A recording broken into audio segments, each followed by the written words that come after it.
college in Portland, one of my mentors gave me some advice, and he told me not to be a jazz snob. He told me, don't just listen to jazz music, because when you're studying it, you focus so much on it. He said it's so important to embrace all styles of music, and don't close that off. And so I took that to heart, and I would often say yes to all opportunities to play. A couple of years ago, I was asked if I wanted to play bass in an Irish string band. I said, well, I don't play bass, but I'll say yes. And it opened up my eyes to some wonderful melodies from the British Isles. And that song was inspired by an unpublished melody by a Cape Breton fiddler named Glenn Graham, and I call that Second Waltz. So I wanted to say a little bit about Cynthia Mullis. You've been listening to her most of the night. And when I was invited to play this concert, and when I knew it was to honor women in jazz, one of the first people, is that Tony? All right. One of the first people I thought of was Cynthia. I met Cynthia about 15 years ago when I became involved with the Seattle Women's Jazz Orchestra. And she was always blown me away with her professionalism and her musicianship. And I really wanted to highlight her on this concert series along with me. So I'm so glad she agreed to come down and play for us. Let's give her a hand.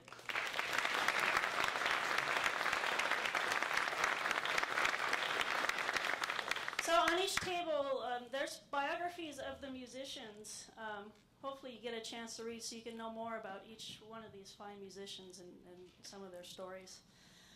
So this next song is another one of Cynthia's contributions, and this is one that she has recorded. Yes, is it recorded?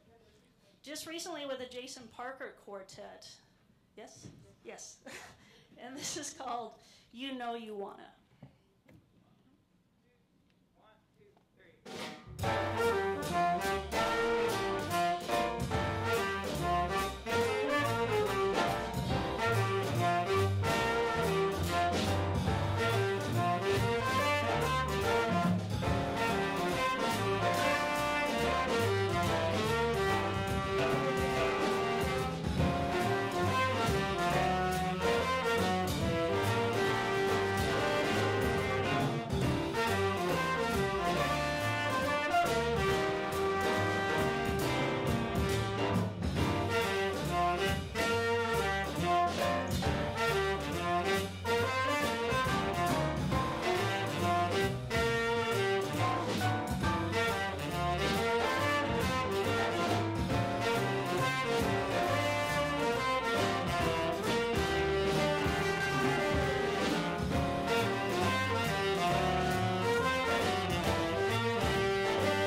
and Betsy and Marcus. And Cynthia's going to take a break.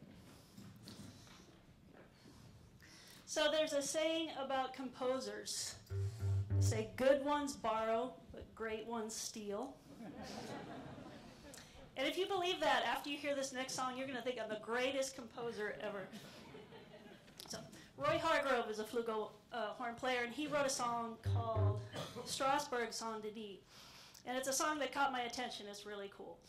And what I did is I took this 2-bar phrase of his, and I condensed it into 1 bar, and I flipped it around and changed it from a 2-part form to a 32-part, a BA form. And really liked what happened, and so this is called Sasha. I think you'll enjoy it.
one to the bandstand on this one.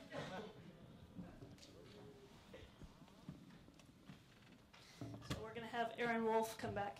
And by the way, we're not related. Aaron and I played together in the Jazz Senators, and one of my coworkers was at the gig, and she came up and asked, "Oh, is Aaron your new husband?" And I said, "No, different spot. No, my new husband is over there, Shane. He played guitar on the first song of this."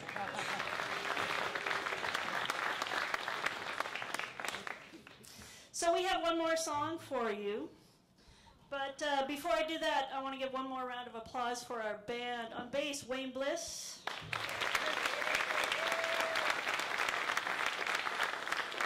Reuel Lubag on piano.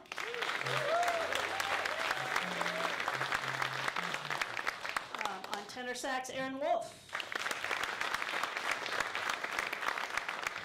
On flute and alto sax, Croarkin.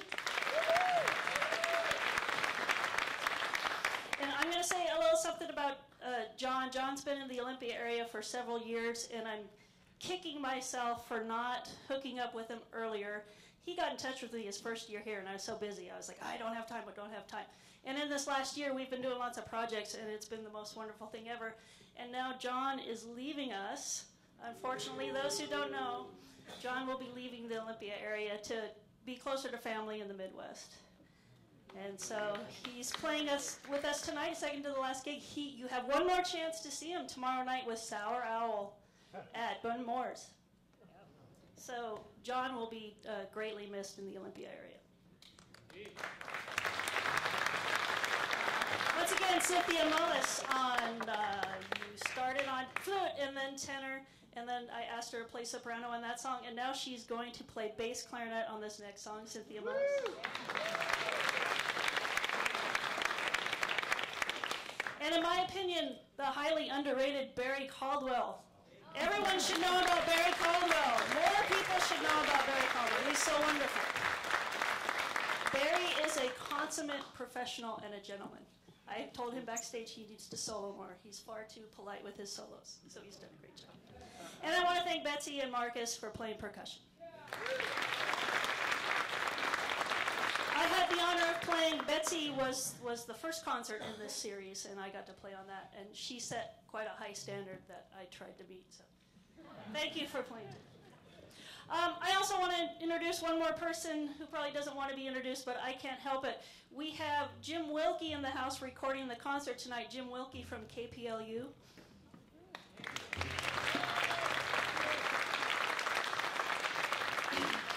So if you want to be on the recording and you're not pleased with your participation thus far, you've got one more song to whoop and holler. No. Jim, if you're not aware, Jim has been a fixture in both the Northwest and in the jazz community all the way around the world with syndicated shows on KPLU. And I grew up listening to Jim on the radio. And Jim doesn't know this, but one of my first gigs in Seattle at FX McCrory's, Jim was there watching. And I think I was in my first year in college, and we all sheepishly went up to him and introduced ourselves. And he was very gracious with his time and sat and talked with us about jazz, so I will always appreciate that. So we are going to finish with one of the first songs I wrote for this concert. And this is something that I actually had in my head, and this was a good chance for me to write it down. I had been doing cyber lessons with a jazz piano player named Jeffrey Keyser. And one of the lessons was minor chord voicings with the right hand. And the shell voicings, this and that. And then he arpeggiated this chord. And it was just the coolest melodic idea ever. So I wrote that down.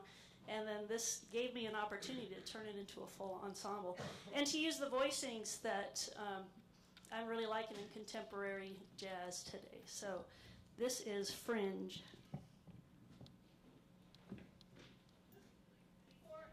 A few more thank yous. I want to thank Michael Olson and the Washington Center for putting on this jazz series and supporting jazz in the South Sound. I think they need it.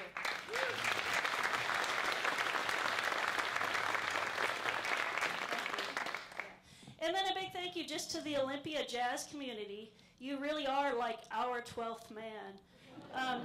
I don't know if you're aware. I do a lot of playing in Seattle, so I go up there and people talk about Olympia. People are talking about Olympia. because what's going on in the jazz scene, and they always say the crowds here are so appreciative. They're so appreciative. So that's why you get people like this coming all the way down from Seattle. They're more than happy I didn't have to ask them twice. So thank you, Olympia Jazz Club. So I hope you enjoy Fringe.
supporting live jazz in Olympia.